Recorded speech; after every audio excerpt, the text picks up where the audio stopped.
உலகின் முதல் வெற்றிகரமான இருதய மாற்று அறுவை சிகிச்சை எப்படி பண்ணப்பட்டது அப்படின்றதையும் அதை பண்ணது யார் அப்படின்றதையும் பார்க்கலாம்.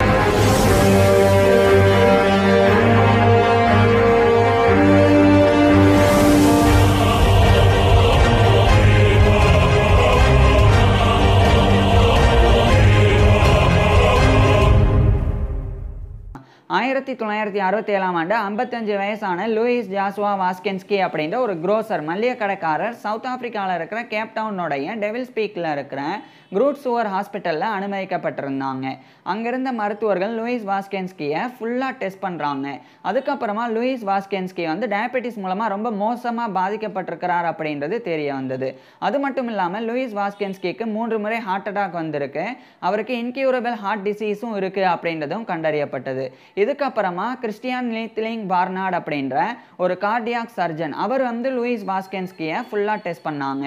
அதுக்கப்புறமா லூயிஸ் வாஸ்கென்ஸ்கிட்டையும் இவருடைய மனைவியான ஆன்ஸ் கிளார் வாஸ்கென்ஸ்கி இவங்க 2 பேர்ட்டையும் கிறிஸ்டியான் பார்னார்ட் அப்படின்ற கார்டியாக் சர்ஜன் வந்து லூயிஸ் வாஸ்கென்ஸ்கியை காப்பாற்ற முடியாது. ஏன்னா அவருடைய இருதயம் வந்து முழுமையாக சேதமடைஞ்சிருக்கு. இதனால அந்த இருதயம் வந்து சில நாட்கள்லேயே செயலிழந்து லூயிஸ் வாஸ்கென்ஸ்கி இறந்து போகிறதுக்கு வாய்ப்பு இருக்கு. அவர் காப்பாற்றப்படுறதுக்கு அந்த அளவுக்கு வாய்ப்பு இல்லை அப்படின்னு கிறிஸ்டியான் பார்னார்ட் வந்து தெரிவிக்கிறாங்க. ஆனால் ஒரே ஒரு சான்ஸ் தான் இருக்கு. என்னன்னா ஹார்ட் டிரான்ஸ்பிளான்ட் பண்ணணும். அதாவது வேற ஒரு மனிதனுடைய இருதயத்தை எடுத்து லூயிஸ் வாஸ்கென்ஸ்கிக்கு வந்து பொருத்தணும். அப்படி பொருத்தினா லூயிஸ் வாஸ்கென்ஸ்கி பிழைக்கிறதுக்கு 80% வந்து வாய்ப்பு இருக்குது அப்படின்னு லூயிஸ் வாஸ்கென்ஸ்கிக்கும் அவருடைய மனைவிக்கும் கிறிஸ்டியான் பார்னார்ட் தெரிவிக்கிறாங்க. அப்போ அவங்க 2 பேரும் அதை ஒத்துக்கிட்டாங்கன்னா கிறிஸ்டியான் பார்னார்ட் அந்த ஹார்ட் டிரான்ஸ்பிளான்ட் வந்து பண்ணுறதா வந்து தெரிவிக்கிறாங்க. அந்த சமயம் ஆன்ஸ் கிளார் வாஸ்கென்ஸ்கி லூயிஸ் வாஸ்கென்ஸ்கியோடைய மனைவி கேட்ட முதல் கேள்வி, மற்ற நபரினுடைய இருதயத்தை எடுத்து லூயிஸ் வாஸ்கென்ஸ்கிக்கு வச்சா லூயிஸ் வாஸ்கென்ஸ்கிக்கு வந்து அந்த யாருடைய இருதயம் பொருத்தப்பட்டதோ அவங்களுடைய குணம் அந்த குணாதிசயம் வந்து வருமா அப்படின்னு சொல்லி அவங்க கேட்டாங்க. இது வந்து சாதாரணமான விஷயம்தான். ஏன்னா அந்த காலகட்டத்திலெல்லாம் பொதுமக்களுக்கு இந்த மாதிரி ஹார்ட் டிரான்ஸ்பிளான்ட் அப்படின்னா என்னன்னு கூட தெரியாது. அது மட்டும் இல்லாமல் அந்த காலகட்டத்தில் இருதய மாற்று அறுவை சிகிச்சை அப்படின்னு ஒன்று பண்ணப்பட்டதே கிடையாது. இதனாலேயே இப்படி இருதயம் வந்து மாற்றினா அவங்களுடைய கேரக்டர் வந்து இவங்களுக்கு வந்துருமா அப்படின்னு சொல்லி அந்த லூயிஸ் வாஸ்கென்ஸ்கியோடைய மனைவி வந்து கிறிஸ்டியான் பார்னார்ட்டை கேட்குறாங்க.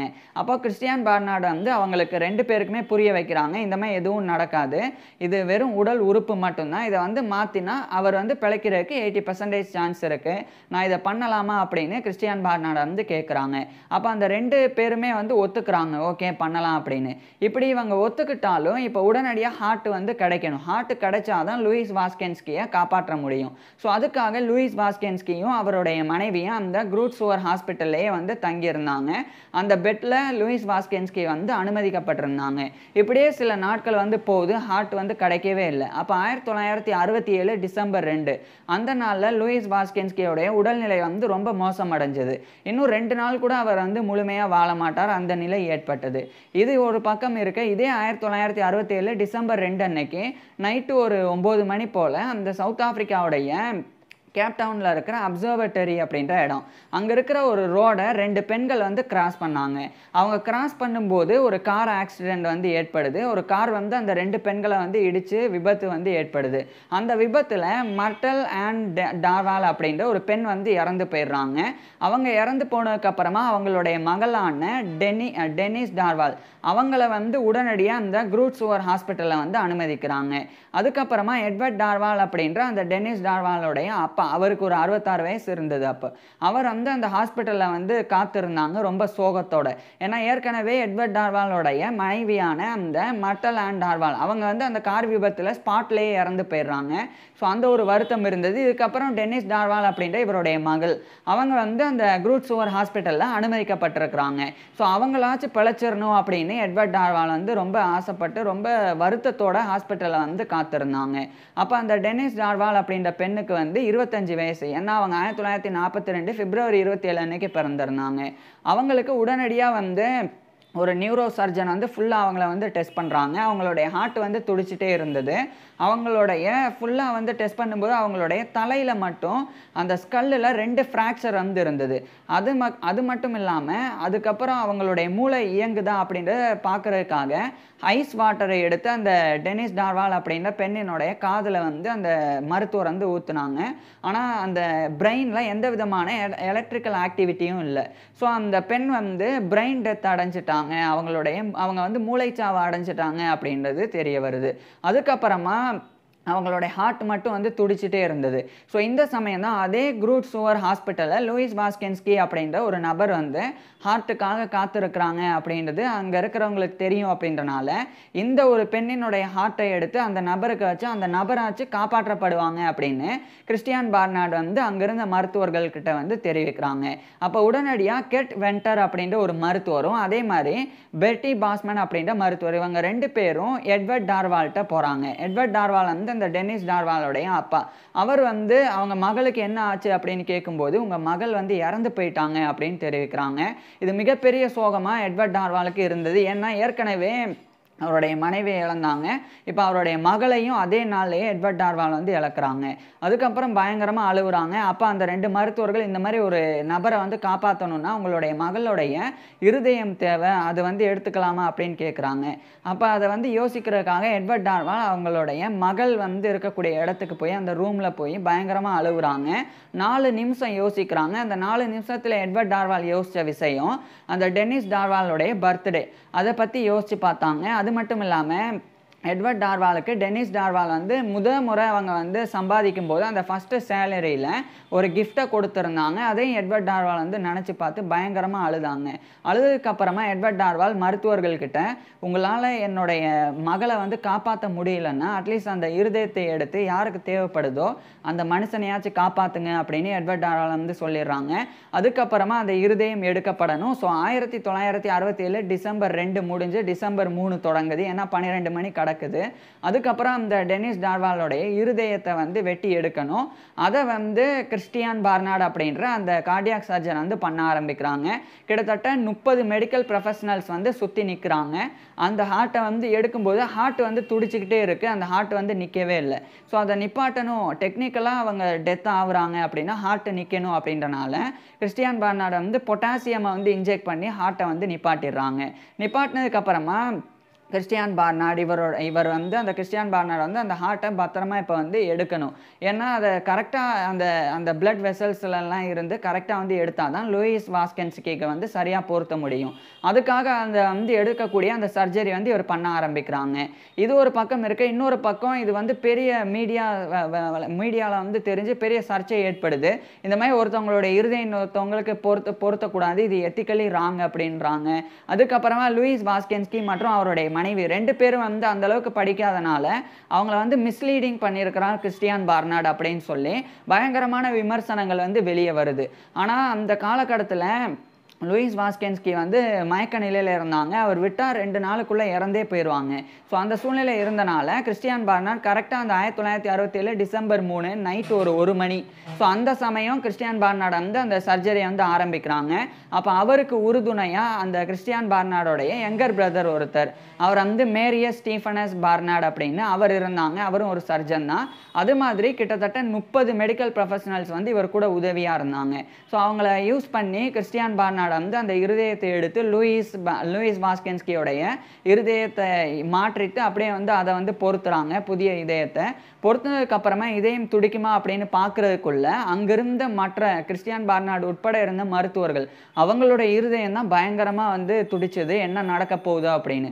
கிட்டத்தட்ட 6 மணி நேரத்துக்கு மேலே அந்த சர்ஜரி வந்து தொடர்ந்தது. அதுக்கப்புறம் முழுமையாக முடிஞ்சது. அதுக்கப்புறம் எல்லா மருத்துவர்களும் பதற்றத்தோடு எதிர்பார்த்தாங்க லூயிஸ் வாஸ்கென்ஸ்கி எந்திரிச்சு வரா அப்படின்னு சொல்லி. ஸோ அவங்க எதிர்பார்த்தபடியே லூயிஸ் வாஸ்கென்ஸ்கி வந்து எந்திரிக்கிறாங்க. உலகின் முதல் வெற்றிகரமான இருதய மாற்று அறுவை சிகிச்சையானது 1967 டிசம்பர் 3 அன்னைக்கு நடந்தது. அதை பண்ணவர் கிறிஸ்டியான் பார்னார்ட் அப்படின்ற தலை சிறந்த கார்டியாக் சர்ஜன், அவர் தான் பண்ணியிருந்தாங்க. இந்த கிறிஸ்டியான் பார்னார்ட் இதை வந்து பண்ணதுக்கப்புறமா லூயிஸ் வாஸ்கென்ஸ்கி வந்து பழச்சிடுறாங்க. அவருடைய மனைவிட்ட பேசினாங்க. நிறைய ரிப்போர்ட்டர்ஸ் அவர்கிட்ட வந்து கேள்வி கேட்டாங்க. அதுக்கு எல்லாத்துக்கும் பதில் சொன்னாங்க. ஆனால் அந்த ஹார்ட் டிரான்ஸ்பிளான்ட்டின் போது இம்யூனோ சப்ரஸிவ் ட்ரக் வந்து கொடுப்பாங்க. மற்றவர்களுடைய உடல் உறுப்பை வந்து தானமாக பெற்றவங்களுக்கு இந்த இம்யூனோ சப்ரஸிவ் ட்ரக் ஆனது வழங்கப்படும் ஒரு மருந்து. அதை வந்து லூயிஸ் வாஸ்கென்ஸ்கி பயன்படுத்தி வந்தாங்க. அப்படி ஹாஸ்பிட்டல்ல இருந்து அவர் வந்து டிஸ்சார்ஜ் ஆக வேண்டிய சூழ்நிலை ஏற்படுது. அப்போ தான் கிட்டத்தட்ட 18 நாட்களுக்கு அப்புறம் 1967 டிசம்பர் 21 அன்னைக்கு நிமோனியானால் பாதிக்கப்பட்டு நுரையீரலில் பாதிப்பு ஏற்பட்டு லூயிஸ் வாஸ்கென்ஸ்கி வந்து 1967 டிசம்பர் 21 அன்னைக்கு அவருடைய 55 வயசில் இறந்து போயிடுறாங்க. அவர் 1912 ஏப்ரல் 12 அன்னைக்கு பிறந்திருந்தாங்க. ஸோ 1967 டிசம்பர் 21 அன்னைக்கு இறந்து போனாங்க. ஹார்ட் டிரான்ஸ்பிளான்ட்டுக்கு 18 நாட்களுக்கு அப்புறமா அவர் வந்து இறந்து போயிருந்தாங்க. ஆனால் அவர் இறந்து போனது வந்து ஹார்ட்டில் பாதிப்புனால கிடையாது, நிமோனியானால தான் அவர் வந்து இறந்து போனாங்க. அவர் இறக்கும்போது ஹார்ட்டில் எந்த விதமான ப்ராப்ளமும் கிடையாது. So first successful heart transplant இந்த வேர்ல்டு வந்து லூயிஸ் வாஸ்கென்ஸ்கிக்கு பண்ணப்பட்டது தான். அதுக்கப்புறம் அதே 1967 டிசம்பர் 6 அன்னைக்கு ஏட்ரியன் கான்ட்ரோவிட்ஸ் அப்படின்ற அமெரிக்காவை சேர்ந்த ஒரு கார்டியாக் சர்ஜன் வந்து ஒரு குழந்தைக்கு அமெரிக்காவில் அந்த சர்ஜரியை பண்ணாங்க. அந்த குழந்தை 6 மணி நேரம் தான் வந்து வாழ்ந்தது. அதுக்கப்புறம் 1968 ஜனவரி 2 அன்னைக்கு பீட்டர் பிளேபர்க் அப்படின்னு சொல்லி ஃபிலிப் பிளேபர்க் அப்படின்னு சொல்லி ஒரு நபர், ஒரு டென்டிஸ்ட், அவர் பல் மருத்துவர், அவருக்கு வந்து கிறிஸ்டியான் பார்னார்டு வந்து மறுபடியும் இந்த ஜனவரி 2 1968 அன்னைக்கு இந்த ஹார்ட் டிரான்ஸ்பிளான்ட் வந்து பண்ணாங்க. அது பண்ணப்பட்ட பிறகு அவர் வந்து பிழைக்கிறாங்க. பிழைச்சி ஒரே நாளில் அவர் இறந்து போகணும். ஆனால் அவர் வந்து ஹார்ட் டிரான்ஸ்பிளான்ட் மூலமாக காப்பாற்றப்பட்டு 1969 ஆகஸ்ட் 17 வரைக்கும் அடுத்த 19 மாதங்கள் வந்து அவர் வந்து உயிர் வாழ்ந்து இறந்து போனாங்க. இதுக்கப்புறம் இப்படியே படிப்படியாக முன்னேற்றங்கள் ஏற்பட்டது. கிறிஸ்டியான் பார்னார்ட் கிட்டத்தட்ட 49 ஹார்ட் டிரான்ஸ்பிளான்ட் வந்து பண்ணாங்க. அதில் ஒரு பெண் வந்து 13 ஆண்டுகள், ஒரு ஆண் 23 ஆண்டுகள், இன்னொரு ஆண் 24 ஆண்டுகள் அப்படின்னு இவ்வளோ காலங்கள் வந்து வாழ்ந்தாங்க. ஸோ இதெல்லாம் கிறிஸ்டியான் பார்னார்டோடைய பெரிய சாதனை. என்னதான் லூயிஸ் வாஸ்கென்ஸ்கி 18 நாட்களில் இறந்து போயிருந்தாலும் அவர் 2 நாட்களில் இறந்து போனோம், கோமா ஸ்டேஜில் இருந்தாங்க. ஸோ அவர் வந்து 18 நாள் வாழ்ந்ததே வந்து பெரிய விஷயம். அது வந்து ஒரு பக்கம். அதே மாதிரி ஃபிலிப்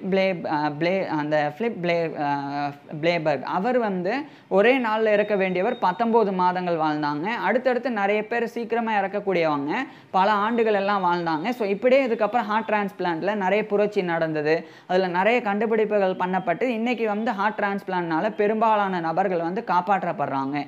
ஸோ இதுக்கு அடித்தளமிட்டவர் வந்து கிறிஸ்டியன் பார்னார்டு தான். இவர் 1922 to 2001 இந்த காலகட்டம் வரைக்கும் வாழ்ந்தவர். அவர் வந்து அவர் மேலே வைக்கப்பட்ட விமர்சனத்துக்கு சொன்ன ஒரு விஷயம் என்னன்னா, இப்போ ஒரு நபர் இருக்கிறாங்க, அந்த நபரை ஒரு சிங்கம் துரத்துதுன்னா அந்த நபர் வந்து ஒரு நதி இருக்கு, அந்த நதியை கடந்து அந்த பக்கம் போயாச்சுன்னா அந்த நபர் வந்து காப்பாற்றப்பட முடியும். ஆனால் அந்த நதியில் ஒரு முதலை இருக்கு, அந்த முதலையை மட்டும் தாண்டி அந்த நபர் வந்து போயிடணும். அப்படி இல்லைன்னா சிங்கத்திட்ட அடி வாங்கி சிங்கத்துக்கு உணவாக வந்து மாறிடுவாங்க. இந்த சூழ்நிலையில் அந்த நபர் எப்படியும் இறக்க போகிறாங்க அப்படின்னு சிங்கத்துக்கிட்ட அடி வாங்கி சாக முடியாது. கொஞ்சமாச்சும் முயற்சி பண்ணி அட்லீஸ்ட் முதலட்ட ஒன்று நம்ம சாவோம், இல்லைன்னா தப்பிச்சோம்னா முதலட்ட இருந்தும் சிங்கத்திட்ட இருந்தும் தப்பிச்சிடலாம்.